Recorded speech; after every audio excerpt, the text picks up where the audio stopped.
So excited to be here tonight and really dive into this first night of Glisten with each of you.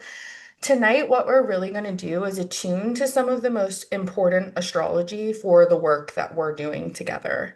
The idea for this mini retreat is to dream our dreams together and orient to this coming manifestation portal together. And in this way, increase the frequency of each of our individual dreams. Um, so whether you're on the call right now, thank you so much for being here, or tuning into this replay. I mean, even after this astrology has happened, it holding you in this moment in quantum space, like in the highest good available to us in this vision of our heaven on earth, doing this work here together to do better, to have better, to be better all together here now. And so let's dive in. I really want to talk to you guys about this massive, there's honestly a lot of massive transits next year. We are really at a turning point in astrological and I mean, I think like global and conscious terms.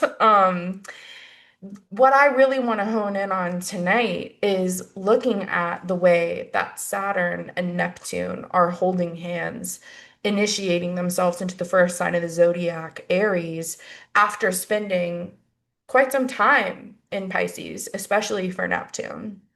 So, first, I want to start off by just like a mini introduction to who we're working with. Like, who are these agents of change that are bringing us into this new way of being, this new phase of action, of dream come true, dream come reality.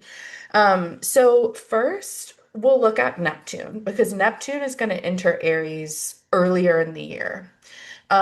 Neptune is the planet of dream, of delusion, of magic, of mystery, of cloudiness and fog, of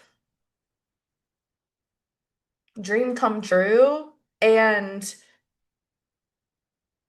at times, depending on how Neptune is being engaged with, this distortion of reality. And in Pisces, this fogginess, this distortion in the deep water sign of Pisces has been such that it's been hard to see more than like 5 feet in front of us for like a really long time. I mean, Neptune first entered Pisces in 2011. The main stint of Neptune in Pisces was from February 2012 through March 30th of this year. And Neptune briefly entered Aries on March 30th. And some of you guys were at the um, workshop that I taught on that. And I can send out the link to that as well. Um, because it's a great resource for the time ahead. But what I'm trying to say is Neptune has been in Pisces since 2011, 2012. And across age groups, there's this overall story of Neptune and Pisces being this like deeply spiritually awakening moment in so many lives. Even if it wasn't right out the gates like it was for me, like Neptune entered Pisces and I'm like starting to meditate, astral project, use crystals like all of a sudden, even if it wasn't right away, this portal of Neptune and Pisces really being this timeline where a lot of spiritual activation is coming online. I mean, if you look at the number of like spiritual texts that were released, I don't have the numbers on this, but I'm sure that if you looked at the number of spiritual texts released from like the 80s to 2011 and like just this last decade and a half of Neptune and Pisces, like if we looked at like the rate of which they were being published, the rate at which they were being purchased, it would blow it out of the water. Like the number of people people having these activations where they realize like, okay, maybe there's more to the way we're doing this thing of life. Maybe there's something deeper than what we're doing here on the surface, really being this, and then this cosmic connection through Pisces as well, opening the minds of so many people. And we've also seen the converse of that, the people who cling tighter to an ideal, cling tighter to something that promotes that old paradigm that Neptune and Pisces really helped us begin to shift. And so Neptune, as this agent of dream, of mystery, moving from Pisces to Aries, is this time of moving from just dreaming, just fantasizing, just thinking about it, to like someone said strong direction earlier, like strong action, like enforced full chest action, right? Especially with Saturn joining forces there. And that occurs in February, like mid-February next year. So 2 weeks apart, these giants of our solar system that have such profound influence on what it is to be alive here. I mean, something I think about all the time, just to like riff here for a second, is thinking about the size of the moon and how much impact it has on like the physical experience of being alive on Earth. And I'll give it that it's much closer than these other celestial bodies. But these other celestial bodies are so unbelievably large, and under their influence, we're here to generate a brighter and higher and higher and higher consciousness.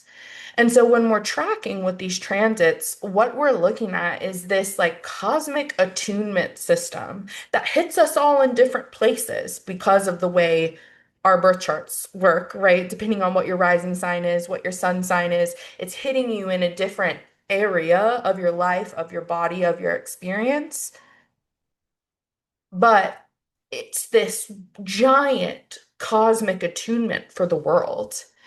And really, what I'm witnessing about these two planets, like holding hands across this threshold of rebirth, is this real opportunity for us to set into motion what we've been craving to manifest, what we've been craving to actualize. So Saturn is this planet of discipline, structure, routine. Saturn makes the rules and breaks the rules sometimes, writes and rewrites them over the course of our lives for sure. But Saturn is this like cosmic elder who constantly has his eye on what we were put here for. Like, are you living into what you promised you would live into? Are you living into what you said you wanted to live into? Are you living into your destiny? Are you fulfilling your karma? You know, are you doing this dharma? Are you doing this work of being here as you said you would? And you know, for some folks, Saturn and Aries is going to initiate their Saturn return, and that is like a more acute period of time where you're really being affected by Saturn. I also have some free resources on that, so feel free to drop a comment and I'll write your name down to send you some of them. Um, I feel like this is a big, so for everybody who's having, you know, Saturn return in Aries, it's like, of course, that's a reset for you. It's your Saturn return. That's one of the most important things. It's one of the most important transits that we live through in our life, like top five for sure. But for everyone, this moment of Saturn and Neptune conjunct at the 0 point of Aries, it's a reset for everyone. This is the first sign, no matter what house it rules in your chart, This is the first sign of the zodiac. So there's the way that there are like all of these mini and microcycles we can track here on Earth, like um, there's these mini and microcycles held within the chart, right? Like your first house may, so as an example, for me, my first house is ruled by Virgo. I'm a Virgo rising. Aries rules my eighth house. That's not necessarily like any kind of generative starting point in my chart, other than the fact that it's Aries. But because it's Aries, it's a it's a recalibration point despite no matter where it hits. And we'll talk about what house it is for you in just a moment and kind of like get an idea of what orient to this a bit so that as we're doing this manifestation work tomorrow, this can be top of mind, knowing what area of life is most profoundly influenced. Um, but as I was saying, you don't have to be an Aries sun or rising or, having this Saturn return to have this complete cosmic reset in 2026 into 2027. I mean, this is a Saturn and Neptune will be conjunct for some time. I mean, these are both like relatively slow moving planets. So the most acute period is going to be in like early 2026, but we're going to feel the ripples of this forever. We're going to feel the ripples of this forever, but especially over the next 2 years. Um, Most acutely in the next year, I'd say. Um, yeah, so Saturn follows Neptune into Aries. So this planet of dreams is paving the path into this birth portal, into this moment of rebirth and transformation. Saturn comes behind as this planet of structure and discipline and kind of like starts sealing and structuring and foundationalizing some of these elements that Neptune is touching, right? So when we look at before I get into like the energy of this conjunction, I want to say that we just because you miss this portal, like if you're watching this video in like 2027, you're like, yeah, man, I missed this opportunity for Supreme Rebirth. Like, this is something that is going to be influencing you for a very long time. And because Neptune is such a slow-moving planet, it's something that you can still anchor back into really easily retrospectively. So I want to encourage that if you're and even if you're on this call right now and you're like claiming this manifestation portal in this way by being here, um, that's not to say that if it doesn't come to fruition by this date, that it's not going to during this portal, right? Or by a certain date, or like whatever the story around it is, because this is really like this initiatory moment of a brand new story. Um, in my Neptune and Aries masterclass, I likened it to not just like the next chapter of a book, but like the next installment in the series. A lot of the main characters are probably going to be the same. You're going to be wrapping up some of the things that came up for you in the last book, you know? Typically, like at least the first 3 or 4 chapters are like tying up loose ends from the last book, acknowledging what happened before. And then some of those threads weave back in through the story because that's your story. That's what you're here to alchemize and work through. And there's a new adventure. There's a whole new development happening here. And with the things that are at play, which is like later in the year, Uranus and Gemini, Pluto is now in Aquarius. We're having the nodes shift over the summer. We'll be having eclipses in Aquarius and Leo for the first time in like 9 years. Um, there is something really critical about the time that we're in when it comes to our manifestations. And these planets paving the way in this way really sets us up for success in a way that we haven't even maybe previously conceived or like allowed ourselves to conceive. Um, I think that Aries, I mean, I'm married to an Aries, so I feel like I have a good handle on the energy. My little brother is also an Aries, and what I notice about them is there is this buoyancy to Aries, where there's this density and this weight of Pisces. There's something so much lighter, so much more unburdened, like in a massive way, that Aries is offering us. And it's not, Aries is also spicy. It's hot. It's fire. It can be, I mean, Aries is the spiritual warrior. There is this element of like being willing to do what must be done, even if that means conflict. So it's not to say that this is just going to be like all sunshine and rainbows. However, if you're looking to shift a paradigm in your life, this is the time to do it with the most cosmic support. And I think going into Lionsgate next year as well, because that'll be happening trine to this situation in Aries. Um, so what all this is building to is Saturn and Neptune conjunct at 0 degrees Aries. Now, this 0 degrees Aries is the first degree in the zodiac. This is the point of initiation, the point of first breath, right? Like this now through the birth through the birth portal and into this brand new world, this brand new life, this brand new light. That's what the 0 point is. It represents pure potential, this limitless capacity for what could be.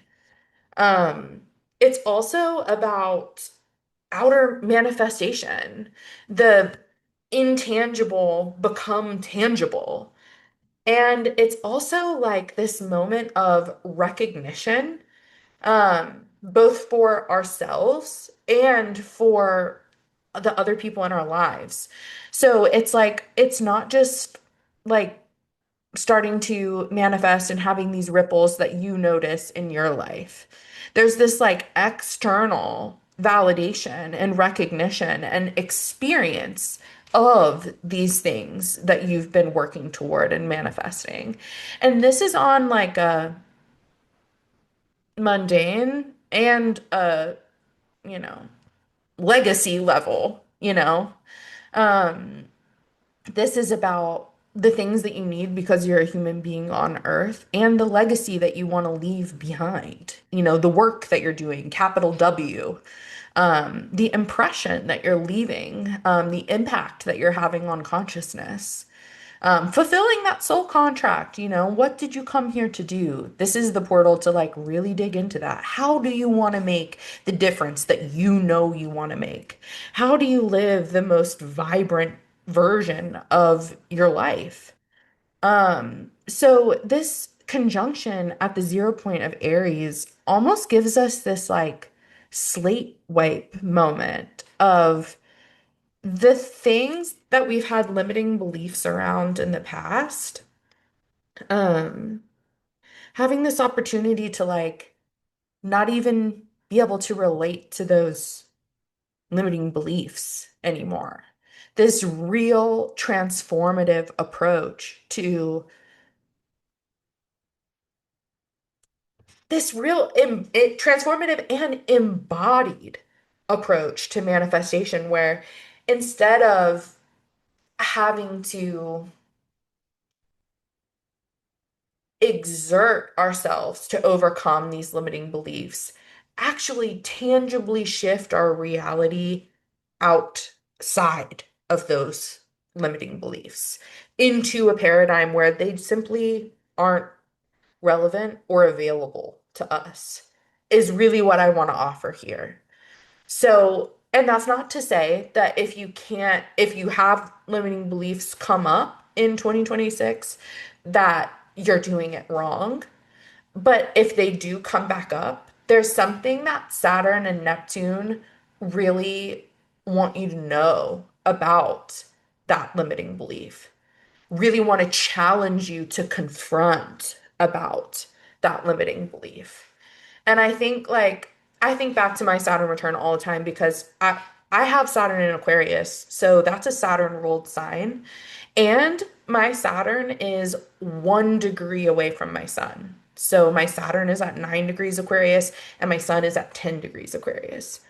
Opposite my Chiron, okay? I have a very up close and personal relationship with Saturn.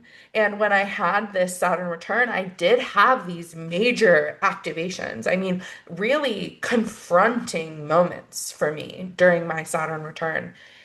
And it was unmissable that the reason that it was happening is because I was destined for something more.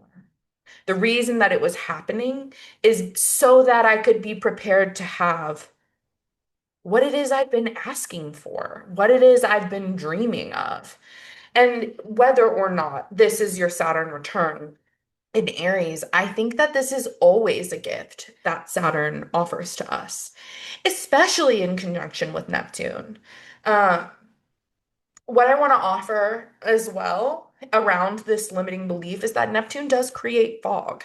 So it is not like a personal reflection on you, even if you have days that feel more like dreary, more sludgy, more like stormy, more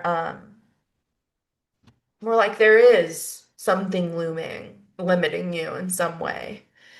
I think the challenge is to remind yourself that that can be dissolved through creation. Fire signs crave creation. And what I want to offer around that is it's not just about creating the thing. It's not just about sitting down to write. It's not just about writing that candle, performing or lighting that candle, performing that ritual, moving your body. You know, it's not just painting that painting. It's not just about the physical act of it. It's about stepping back and beholding it and also allowing it to be beheld.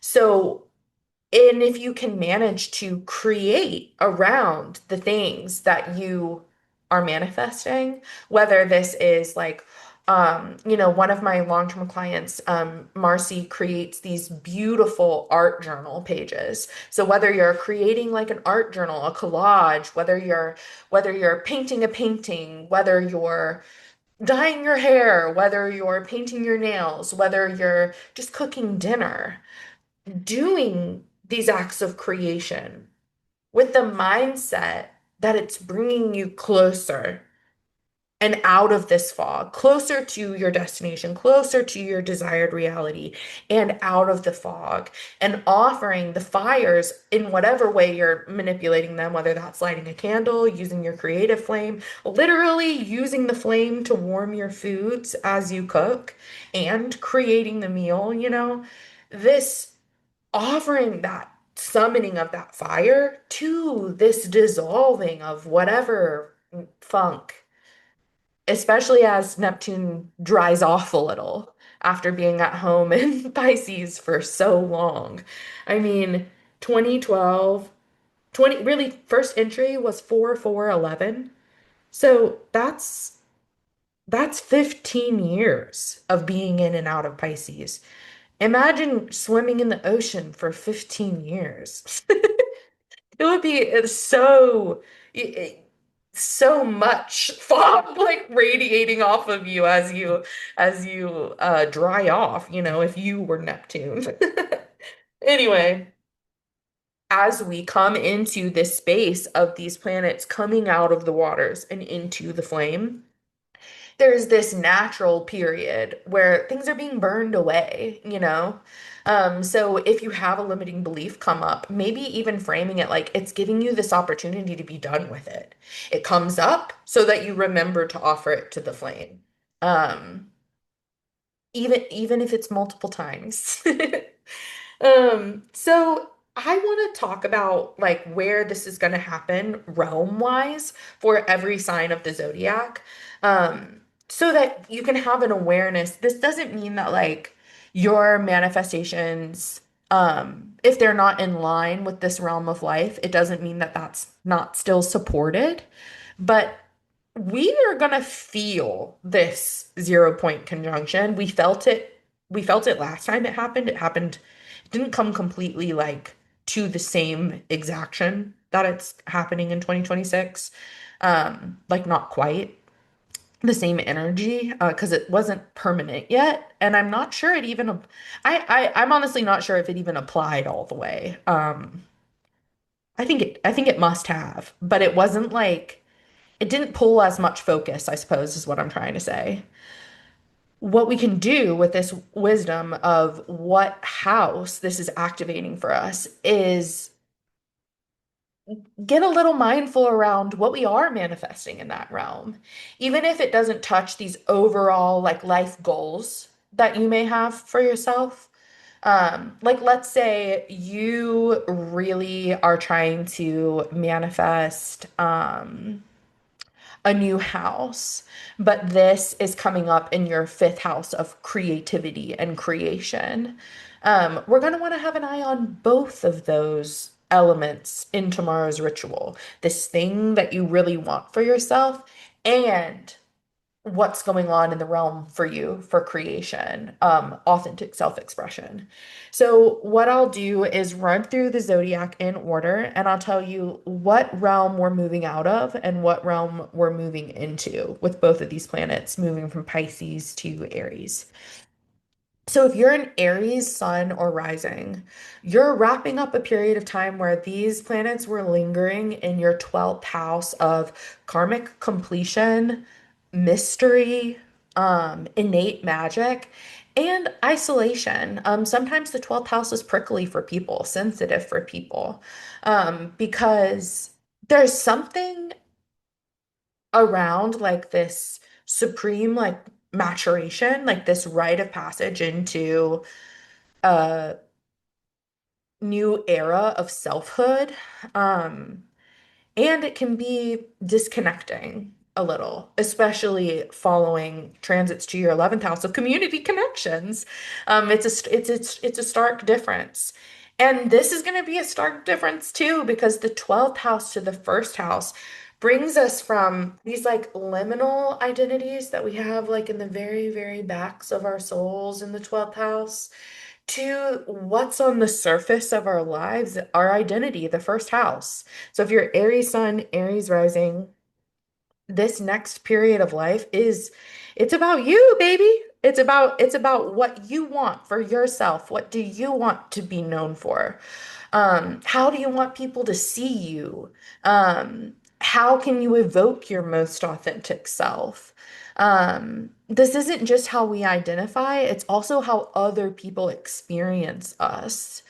Um, so this is a time to like really hone in on self-care and it's self-care as like this portal to manifesting what it is that you want. The more you're in this devotional energy to taking care of yourself and your mental, emotional, and physical health as well, this gateway opens for manifestation. So exciting. Taurus, Sun, and Rising, these planets are moving out of the 11th house of community into the 12th house of karmic completions.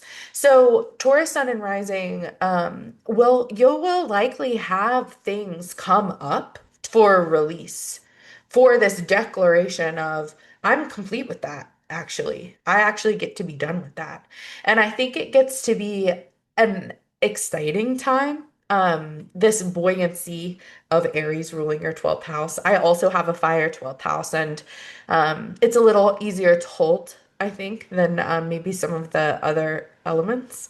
And this really giving you the opportunity to offer up at the altar what's coming up for completion. When you recognize a pattern weaving its way into your life that you've decided to be done with, it coming up in your life is evidence that this is your final exam. 12th house is very much about like, are you done with this? Are you in completion with this?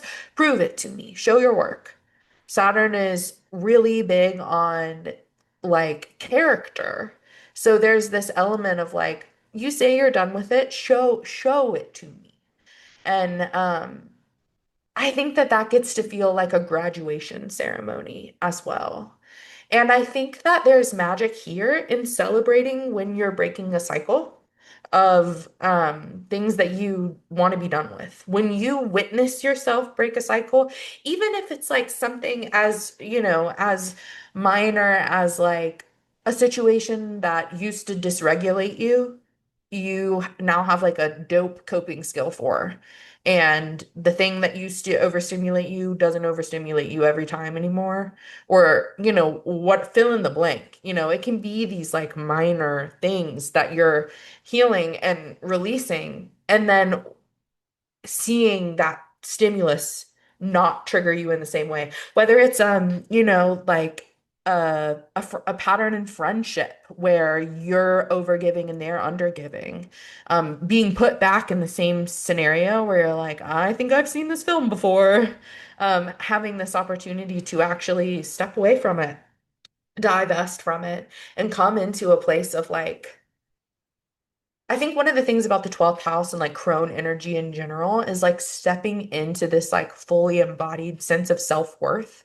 It's like I'm actually worth so much more than engaging in that is very 12th house themed to me. I think it's also a time of like new spiritual awarenesses coming online. I mean, this is the realm of the veil as well. So like mm, building a incredible spirit team, building incredible relationships with your spirit team, heightening, dedicating to your intuitive practices and heightening your psychic or intuitive sensitivity. Um, yeah, Gemini, Sun, and Rising, this is moving out of your 10th house of career and legacy and into your 11th house of community and connection. The 11th house is like a potluck party, and like everybody's invited. And like, what are you bringing? And like, what are they bringing? And were they so excited for like what you're offering to them? And was what you offered in reciprocity with what these other people offered? And connecting the webs in a way that feels really good for your heart, feels really good for your soul. And yeah, in this deep sense of reciprocity where you can, and sometimes the alignment is that we need to, um, our community needs to support us more. And then sometimes the switch is recognizing what you bring to the community to see that worth that continues to build, like I said, into the 12th house. Like, um, visioning, just going back to this like potluck example, it's like it's gone. You have no leftovers to bring home because what you bring to the table is like so delectable. It's like really honing in on what it is that you're bringing to the table in that way. And so in the way of your manifestations, this means that like coming into communities like this one, maybe even especially like if you could go somewhere in person and connect with people who like are into the same things as you, like a special interest club, like a book club, a if there's like a witchy store in your area that sometimes does events, if there's like a writers group, if there's like an artist group that gets together, like coming into this community and presencing yourself there, virtually too, and like it's a house of networking. So doing that in the way that feels good for you and brings you like most online in that way. So Gemini, Sun, and Rising, I feel like this, um, the reason that that becomes so potent for you is because our dreams get uplifted when other people dream them always with us. If we get other people believing in our visions, envisioning our visions alongside of us, which is another reason I love doing like these rituals all together, is that is where you're increasing your manifestation power over this next chunk of time, is really having this opportunity to dream dreams together. I can't remember what book it is that recommends it. Oh no, I can't remember the author. The book is called Pussy, but I can't remember the author of it to save my life. But she recommends these things, and obviously the book is for like women. But she recommends these things called, I think she calls them like goddess calls or something like that. You can call them whatever you want, where you hop on with someone that you care about and you love, and you just talk about the amazing things going on in your life, like forgoing gossip, for going, it's just a call of like celebration, of pure, full blown. Here's what I did around my dreams. Here's what's going great for me. And here's what I'm manifesting. I feel like being in a circumstance where that is like pervading your life, like not just, you're welcome to gather with me like once or twice a month. And then also having it like in your network, having people that you can reach out to and connect to in real time who are dreaming your dreams with you is your way to like bring this like manifestation portal to fullest fruition. Um, Cancer, this is moving from your ninth house of spirituality into your 10th house of legacy and career. So, this is a time where the work that you do, like lowercase w work, should become as aligned as possible with your capital W work in the world. What do you want to offer the world? And a little bit in the 10th house, how can you monetize it? You know what I mean? Is there something or want to share that other people are probably hungry for? I think everybody has like a master class or five in them. And whether that is fulfilled through a role at work, whether that is fulfilled through like teaching an online class or writing a book or having a podcast or having a blog, it's not up to me to like tell you how you should bring this energy through, but there's this real deep invitation for you guys to really solidly bridge what you came here to do on Earth with what you must spend your time doing on Earth to survive. And I think that that's a really beautiful thing. I feel like if more people could bridge that gap, the world would be a much better place. It's one of the things I love doing with people too. So it's a great year for a one-on-one session. Cancer Sun, Cancer Rising. Let's plot it out. I have a session type just for you, called Visionary Structures. Um, Leo Sun, Leo Rising. This is moving out of your eighth house of intensity into your ninth house of spirituality. The ninth house, also the sign of publishing. So if you've ever wanted to write a book, have a blog, have a podcast, have a talk show, whatever it is, this is about taking your ideals, your beliefs, your internal systems, and getting them out into the world in a big way. Um, it's also about curiosity, travel, and like what they believe on the other side of the world, and expanding our understanding through our curiosity of what must that be like. If someone holds this belief, how did they get there? What experiences in life may have led them there? Um, that kind of curiosity leading to almost like genius breakthrough in being able to communicate to like the other side of the fence, um is coming through. And you know Leo is such a bright and buoyant sign to be doing that light bringing. So that feels like a really exciting and warming era. One of the things that I really appreciate about Leo energy is how much pride they have for the people that they love.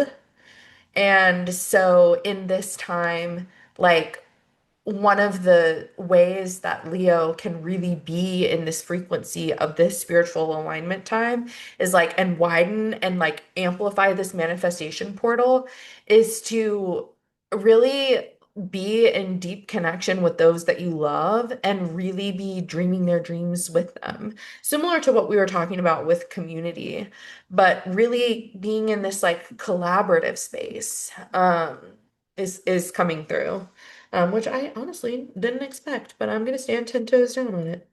Virgo sun and Virgo rising.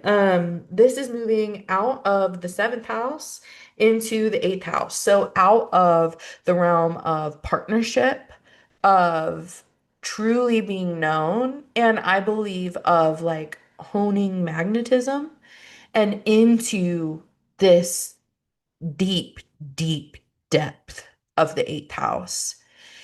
Eighth house is very like Persephone and Lilith coded in the way of like just not necessarily those are asteroids as well, and that's not what I'm referring to. I'm talking about straight up goddess archetype.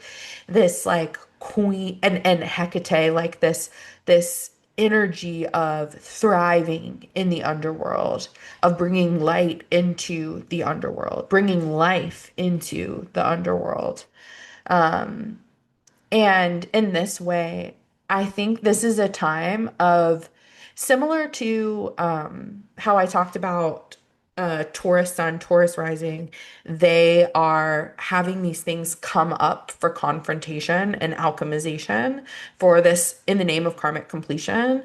Eighth house is also a very like shadowy realm. So this is about finding like the edges of your shadow and what's past them and making peace with them and recognizing like what you find there and coming into a place of like real recognition, ownership, and transformation of what's found there.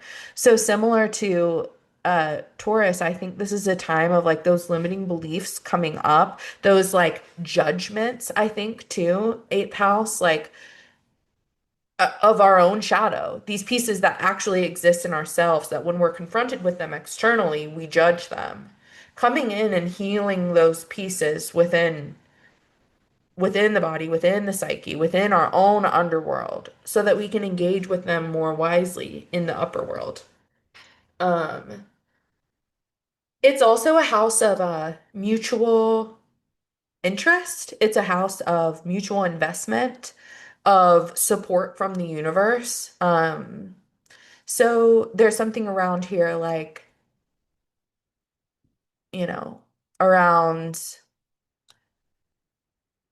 breaking down those barriers that keep the universe from completely supporting you, as well as a potential like avenue opener when you allow others to invest in your dreams, whether that's financially, energetically, actually letting them be seen. Those biggest dreams, like at the very, very base of your soul, that maybe you've never even said out loud, like those dreams, letting someone else see them and know them and cherish them and dream them with you. Um, Libra sun and rising, this is coming out of your sixth house into your seventh. So out of this realm of the body, of ritual and routine, of the priestess, of devotion, into the seventh house of magnetism, relationship, intimacy, um, truly being known, truly being matched. It is a pretty like romantic uh area. It's not just about our romantic partnerships. This is about close relationship. And I think, my personal orientation toward this is I don't think that we're close with enough people as a species. I think that one of the things that we lack is support from the many. Um, and in this way, we kind of like pigeonhole all of our needs and all of our desires on like pin them on like this one other person. And I think seventh house transits help open this perspective if you sit with the intention of it to recognize the way that you can have these supportive relationships that fill different needs rather than putting all of the weight onto this one connection and requiring that they are everyone to you. So if you're manifesting love, go for it. I mean, I got married in a seventh house transit. You know what I mean? Saturn and Neptune in my seventh house. I I get out of a toxic cycle of relationships. I get into a better one and I marry him, right? So it's not that it's not about relationships. It's that it's also this experience of this, if you allow it to be, this recognition that we deserve to have a network of people who truly, truly know us, um, truly, truly uplift us, truly, truly dream our dreams with us, truly, truly see and get us. And that makes our romantic partnership or partnerships blossom more fully. Uh, Scorpio, this is coming from your fifth house to your sixth house. So, fifth house being this realm of creative expression, authenticity, into this realm of wellness, the body, routine, and devotion. Um, this is a time where self-care is your manifestation route. The more they get into glamour magic, if you're not already into it, the way that just putting on lotion or moisturizer makes you more attractive to your goals, more more magnetized to your desired reality. Eating foods that are good for you, taking your vitamins as all of these offerings to your dreams. Um, Sixth house transits can also mean that health can be a big focus. So if you've been in a place of any kind of like physical avoidance of like a physical or deep-seated emotional issue, I would be, working with your healthcare team to just stay on top. And I'm not saying that to be like weird. Like, I don't want to, it's not so much about like casting that upon you as much as significant sixth house transits often manifest in the body. So if we have something deeply repressed emotionally, it's probably going to come and metabolize into the body unless we confront it. If we ignore a physical symptom, it's more likely to become more noticeable until we take responsibility for it. And I'm saying this as with my experience of my Saturn return in my sixth house. So I mean it really honestly. This is a time of really deeply taking care of yourself on every level that you can. And that transcends the physical body, but is rooted in the physical body when it's a sixth house transit. So, really prioritizing your health and knowing that every time that you take care of yourself in this way, you're anchoring yourself into your core desired reality. Um, Sagittarius, this is moving out of your fourth house of home and lineage into this fifth house of authentic expression. This is a time of moving out of this, probably like time of like responsibility to your lineage. Whether that's simply energetic or a really physical, tactile experience. This era where you're kind of like working through what your lineage is working through and into this time of like really focusing on like healing. The fifth house is also like your inner child. So really focusing on like, okay, every ancestral activation I've had come up since 2011 and especially since 2023. How do I now nurture the inner child that still lives within me, knowing what I know now? And how can I most authentically express myself, right? Like, how do you come into a state of pure, authentic embodiment where your inner child gets to make the decisions and calls that make sense? I think our inner child is like our resident expert on fun and enjoyment and whimsy. And the moments that we can turn over to our inner child selves are like, how to have a good time. What do we want to do this weekend?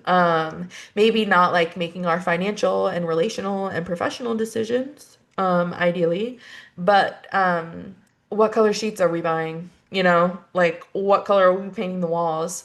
Um, and creative projects too. Like if you loved a certain craft when you were little, like that being a major gateway. If you loved a certain activity, if you loved a certain topic, like re-engaging in these things that your inner child like is still craving from you. Because one of the things that, I have a massive fifth house stellium, and one of the recognitions that I carry, and my North Node is there, so I feel like one of my passions is reminding everyone that now that we're grown and have autonomy in our lives, it's our responsibility to give some autonomy back to our inner child, especially if the story of your inner child is that you didn't have much.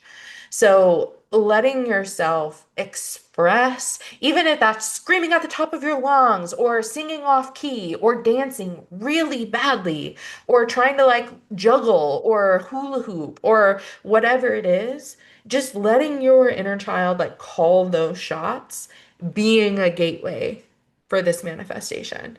Also, just authenticity in general. Like, this is a time, Sagittarius, where people are going to be looking to you for your authenticity. So, letting the any residual masks that you haven't released yet, letting them start to dissolve away in a good way that nourishes your life in a big way. Um, because we as a collective are looking for your authenticity. Um, Capricorn, this is moving out of your third house and into your fourth house. So the third house is all about our communication, our truth, our voice. And we're moving into the fourth house of ancestry, of lineage. So this is a time where I think the most significant reminder that I can offer you is that you are living your ancestors' wildest dream. Especially if you're a woman, because I want to put something in perspective for you. When my mother was born, women couldn't have their own bank account. And my mom is only 20 years older than me, 21 years older than me. And when she was born, her mom couldn't have her own bank account. And that is cuckoo bananas. So when we have these fourth house transits, and everyone, even if you're not embodied as a woman right now, you have a mom. You know what I mean? So there's this big, massive work when we have this like fourth house transit of like recognizing how you are only living your life because the people before you came before you, and that they have unfulfilled dreams that we are sometimes blessed by and sometimes burdened by. And so, in this ancestral work, there's this opportunity to transmute those heavy pieces, those burdens that get placed on us, and live into those expansive moments where we can live out their dreams in a way that feels good for us. Um, one of my mentors, Marianne Mitchell, is an incredible ancestral healer. She has these sessions that are actually specifically for ancestral repair, that I highly recommend. She also has some free meditations that I can include in the replay notes for you guys, to get like a taste of her energy. Um, but that could be, I mean, really, I recommend them to anyone. They're incredible. But especially if you're Capricorn Sun, Capricorn Rising, even Capricorn Moon, it could be a really great time for you to engage in that way. And something I've done with a client on the call before is cast charts of the women in your family and look at what does that look like? What are you carrying for them? What can you carry for them? What can you offer to them? What can you um, live into for them and because of them? So that's really, really fun too. Um, and yeah, I think it's this time to recognize the blessings of your lineage and release through the fires these burdens of our lineage. Um, I think there's also a piece around like refoundationalizing, coming into a more harmonious alignment with your dream for your home. What does it feel like? What does it look like? Where is it? Um, how is your root system? How can you root deeper? How can you feel more strongly supported? Um, what do you want that to feel like? What does nourishment feel like to you, and how can you experience it? Um, yeah. Aquarius sun, Aquarius rising. This is coming out of the second house and into the third. So moving out of this really heavy focus on resource, this really heavy focus on value and worth, and into this realm of communication, your voice, your truth. Um, so having this like moving out of this time where you're receiving lessons and activations and opportunities around your dream resource, your dream stores of value in your life, and into like an actualization and vocalization of what it is that you've learned, what your truth is, what you have to say, what your vision is, and noticing the way that your truth is an offering to community. Um, Similar to what I said for the ninth house, I feel like there's something here around getting the word out, whether that is a blog, a book, a podcast, or it's just like engaging more in the world around you and the conversations that you have as you live your life. I think that there's an opportunity to manifest through the sound of your voice, manifest through the um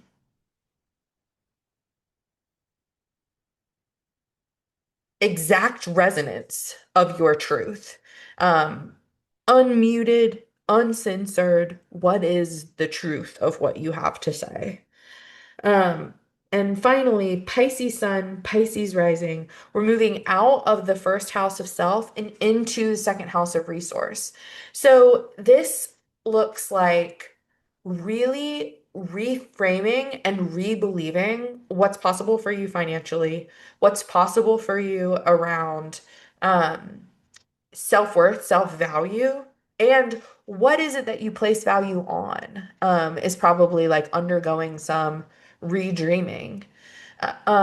So I think like there's some opportunity here to do some like money mindset work. Um, I have a couple recommendations. I personally love these two women, Amanda Francis and Catherine Zinkina. They both teach on manifestation. Amanda is a little bit more money specific.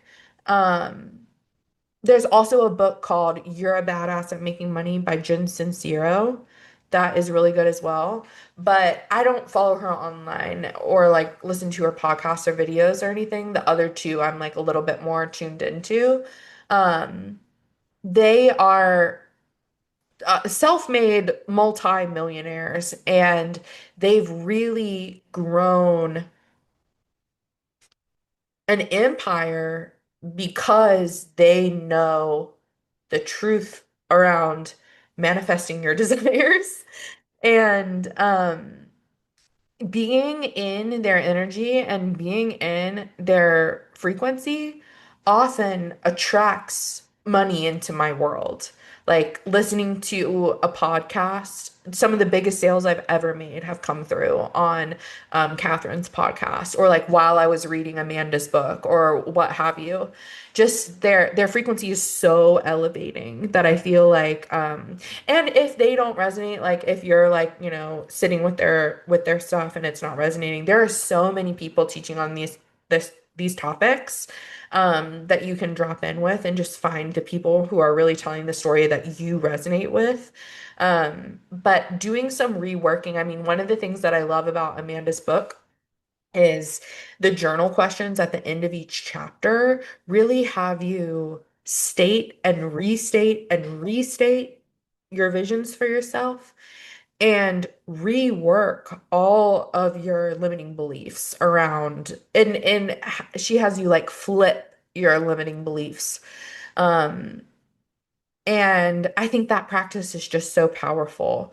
And so I really feel like widening the manifestation portal here for you guys, Pisces, is like spending and receiving money, like on a genuine level, exchanging things of value, um, coming into this place where when you are investing in the things that you need to invest in your life, even if it's just buying groceries, even if it's just paying rent, having this relationship with it where you see it as this act of devotion to your dreams.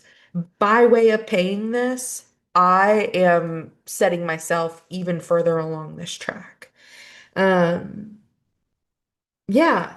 And carrying that gift of the first house into it, carrying that gift of like that recalibration of self into this realm of worth and value. So it's, and as I said, even if like the dreams that you're dreaming aren't necessarily ruled by the realms that this transit is touching for you, um, by engaging in those realms of life, you can increase the magnetism of your manifestations. So the biggest, most potent day of this transit is February 20th, 2026. This starts, I mean, they're conjunct now, just in Pisces. So it just peaks on the 20th. But it's going to come even to, so we get initiated on multiple levels. Like we've kind of already had this initiation with it. So you can kind of think back to, like, let me look at when it starts overlapping, May through September 1st, late May through early September. We get the first taste of what this activation looks like. And then we swing the pendulum back into Pisces, and we're tying up these loose ends from this old paradigm. And then the pendulum swings back into Aries. So on the 13th, on February 13th, when Saturn joins Neptune in Pisces, this really starts to land, but it comes to a peak on the 20th. So that week leading up to it really being a crescendo. And I'm seeing that it's a Friday the 13th. I did not know that. What a mystical day. We might have to do something. I might have to like look at that February schedule. I posted our gatherings for January and February, but because this is what came through for tonight's call, I might take another look at February. Um because this we just may need to get back together. Um, Yeah, and it's gonna linger all year. So I want to be clear again that even if you're like viewing this in liminal time, um, we have this opportunity to anchor in to this frequency for so long, truly. So I just want to offer again that even if you're not like witnessing your manifestations come through left and right, by the end of February, into March, into April, into December, having this remembrance that what we're doing on this portal is setting the foundation for these dreams to come true, to come to fruition in a good way. And the activation of it continues. And we get to continue to make offerings toward it. We get to continue to align. We get to continue to take inspired action toward it. Because what we're really witnessing here across whatever house it's touching is this moving out of dreaming into doing, of talking the talk and walking the walk. So, really coming into this place of actualized forward momentum. And I'm so excited. And I cannot wait for tomorrow night when we gather to do some group ritual. I will send out, I actually can probably grab it right now.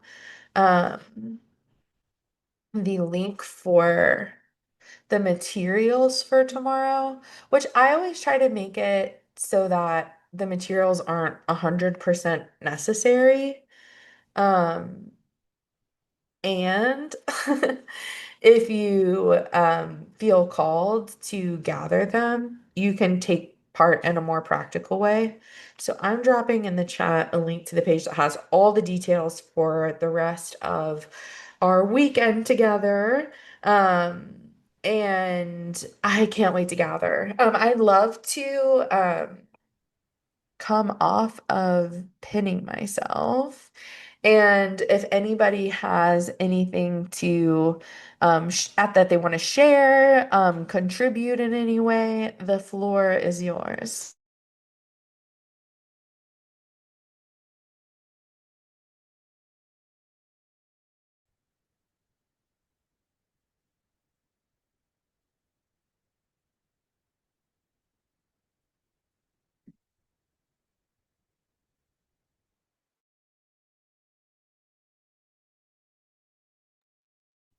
Beautiful.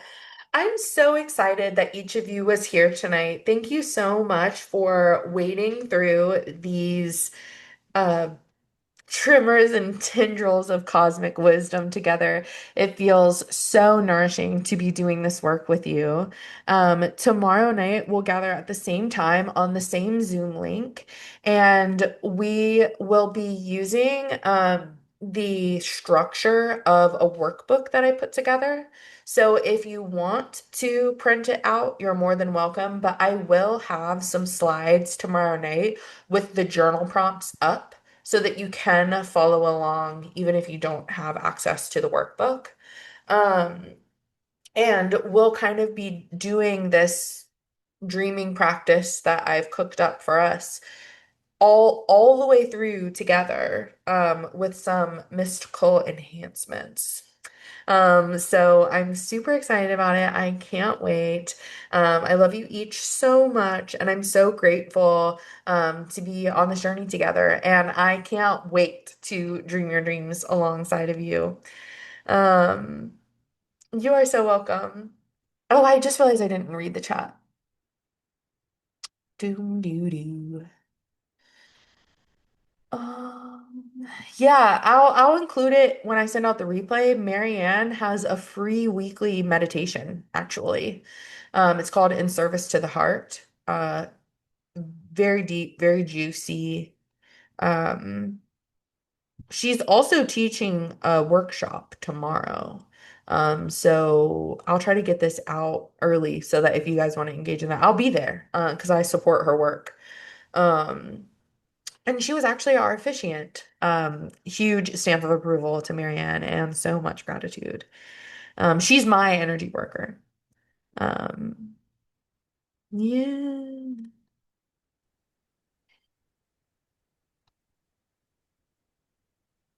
No. So okay, here you go. Okay, so Amanda, Francis, Catherine, Zankina, and then Jen Sincero, and then Mary.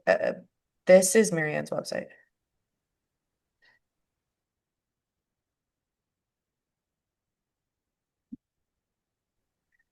Um, yeah, beautiful. Thank you so much for being here, and I'll send all these details out in one handy dandy email for you. And if you guys have any questions or any reflections or anything like that, um, you can drop them into our little Substack chat or hit me up on Instagram. I hope everybody has a great night. Thank you so much for being here. And I'll hopefully see you tomorrow. Bye, everyone.